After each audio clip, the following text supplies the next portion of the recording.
Hey guys, how's it going? Tez back again with some more Sunderland career mode, and after a couple of losses, actually, a couple of horrible games against Liverpool and Chelsea, we're coming into a game that we really just have to win. There is no other option. We have to beat Ajax. You'll be able to see from the league table that's popping up on screen as we speak that we are level on points with Ajax with 2 games to go, and our goal difference is 3 worse. So a draw really isn't going to do us that much of use. We're going to need to get a win if we're going to progress through to the knockout stages of the Champions League, because we have Sevilla in our last game, and I'm really not confident of being able to beat them, considering they've won 4 out of 4 so far, and they did convincingly beat us at home 2-0 when we played them. But we got off to a fantastic start here. James McLean from kick-off gets to run down the left-hand side, cuts inside, drives inside, and on his weak foot, actually, that is a fantastic finish high into that right-hand corner to give us a fantastic start to this Champions League tie, and that gave me the confidence to push on from there. This time McLean cutting inside again on his left foot this time, but the goalkeeper does make a good save, and McLean again instrumental in everything that happened so far in this game. Gary Medel smashing the ball off the bar in the 23rd minute, so we're definitely on top so far in this tie, but Ajax had a chance of their own here. A ball through here from Suleimani, playing a long-winded 1-2 with Sigpoursen, and the keeper is just able to get there to put him off, and fortunately they aren't able to get themselves back into the game. But 2 players run into each other there, but it is McLean to play the ball through the air to Nelson Oliveira, a wonderful turn inside and a finish to match to put us 2-0 up just before the half-time whistle, and that was crucial. We needed a 2-goal cushion. I felt like we needed a 2-goal cushion in this game to ensure that we were going to push on and get a victory. And I was absolutely delighted when Oliveira did that. He's not been scoring too many goals recently. He's been on a bit of a drought, but that turn and finish was what we've come to expect from him in the past 12 months or so when it comes to Sunderland career mode. And he's definitely our best player. Hands down, actually, our best player. But the second half didn't really get going. I made a couple of changes halfway through, being on Holtby and Nolito, but Ajax kind of firmed up at the back themselves, obviously not wanting to concede too many more. And but Eric Lamela, what a strike! What a strike! 25-30 yards out on his left foot, an absolute wonder goal from the Argentinian. And personally, I've found, obviously we brought in Adam Yajic to sit behind Nelson Oliveira as a Honda replacement, and those two haven't really struck it off. But whenever Lamela has played with Nelson Oliveira, they both seem to be in quite good form. So I guess the deduction that I've made is that Oliveira prefers to play with a left footer behind him, because obviously Kazuki Honda was left footed, and he and Nelson Oliveira scored so many goals last year, and Honda led the season, or led the league stats on assists as well. So clearly Nelson Oliveira just prefers having a left-footed player sat behind him, because him and Lamela do get on very, very well indeed. But you will have seen we did finally get a 4-0 win over Ajax, which was crucial. I was so happy to be able to pick up a result like that. But we had no time to dwell on it, because just a few days later we travel away to St James's Park.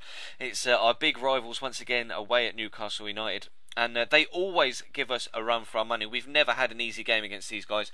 And our league form recently has been awful. We're sat 7th with Newcastle just behind us, just 3 points behind after 14 games. So we really needed to pick something up here if we possibly could. But Anita here breaking into the box. And a crucial block from Lewis Holtby, sliding in there to block the shot. And then Demba Ba's second effort does trickle wide, and they do get a corner. But they were on top. They always seem to be on top. The first game we ever played against Newcastle, they beat us 6-2, and somebody tell me why this is a penalty. You'll be able to see from the replay, they both challenged for the header, and I think it's just the physics engine. Kouyaté doesn't touch him, but Cisse goes to volley the ball into the back, and it almost swings his body the wrong way, and then tries to swing his leg back towards goal, and just can't do it. But Demba Ba tips the ball, or tips the penalty against the bar, and of course the rule is the penalty taker isn't allowed to take another touch until another player has touched the ball, and obviously he chipped the ball against the bar. It didn't touch Minile at all, therefore he wasn't able to, or wasn't allowed to take that second touch and put the ball into the back of the net. But it didn't matter, because Papi Cisse puts the ball into the back of the net with a great finish underneath the goalkeeper. What a first time ball from Yohan Cabaye, by the way. If you didn't see it, go back and we'll just watch that little bit of it again, because that first time ball was absolutely sublime. There is nothing you can do to defend against a player like that when he's in that sort of form. So we pushed on into the second half. Lewis Holtby with a great turn First time shot, Williamson throws himself at it, and the second shot is straight at Fernando Muslera, and I could not believe I hadn't scored there. I thought we were definitely going to get back into it at that point. And then Christian Teo here gets the legs away from Davide Santon with the pace. Good save from Muslera from the first shot. Wasn't really a clear-cut opportunity, just trying to sneak it in at that near post. But Teo takes the corner himself, whips it in. Adrian wins the header, and it kind of hits the defender on the back as he's stumbling towards his own goal, and then keeper palms it over the top. And how we weren't able to get back into that game, I really just do not know. But we do get a 1-0 defeat. I actually felt a lot more on top than the stats suggest. I really felt like we deserved to get at least a draw out of that game. But we do get a defeat. And Connor Wickham returns from loan from Burnley. You will remember from the squad report episode, I did say that when he comes back, might try and filter him into a couple of games, try and get some rotation going, see if we can progress his stats, etc. Because he's doing quite well. He's only 21 and he's rated like 75, 76. So I threw him straight into the starting lineup for the game against Wigan. And I never thought I'd be saying this after winning the league last season, but Wigan at home is a game we just had to win.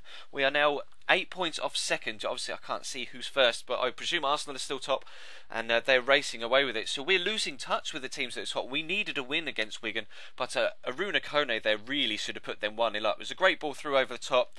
Lovely first time left-footed volley from him that hit the post, and that rebound just chips it wide. Really huge let-off actually for us there, to be completely honest. And they had another couple of chances here. The defender can't quite clear it, and the second ball is headed just wide from their player. I have actually got Kieran Westwood in goal for this one, interestingly, because obviously Simon Mignolet has been playing awfully, and then in the previous episode against Liverpool and Chelsea did quite well, but we did concede a lot of goals, so I threw Kieran Westwood into this one. And we kept a clean sheet at half time, but also hadn't scored ourselves, and we would have just seen Connor Wickham also miss an open goal. So I really was pretty agitated going into this second half. But Connor Wickham gets a great turn away from the defender there, but he fires it straight at the goalkeeper. Can't really find that precise finish that maybe Nelson Oliveira would have had that been him on the chance. But we made a change. Christian Teo coming off the bench, as you saw from the highlights in the previous game. He did make a difference when he played against Newcastle, and has a strike here from distance, 10 minutes from time. But Ali Al Habsi is on hand to make a decent save, and then we push forward into the 90th minute. He's coming towards stoppage time. Teo involved again. Connor Wickham just using his strength to out-muscle figure over there. A lovely 1-2 played with Gary Medell, I think it was, and his first touch was horrific. I thought, no, the chance is gone, but he is just able to beat the defender to the ball. You will see from the replay how bad his first touch is. Knocks it about 2 yards in front of him, but just gets there in front of the defender, squeezes it inside that far post, and we get a vital 3 points at home against Wigan.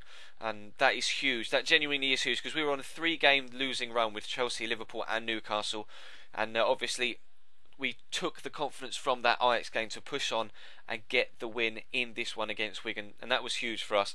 So come back next time, guys. We'll definitely try and make sure that we can continue this run in the league. Obviously there is that huge game against Sevilla coming up in the Champions League. If we can get a point in that, we will be through to the knockout stages of the Champions League. I will go through on screen to have a look at the tables, so we'll see that in just a second. But please do leave the video a like, guys. That'd be absolutely fantastic if you could do that.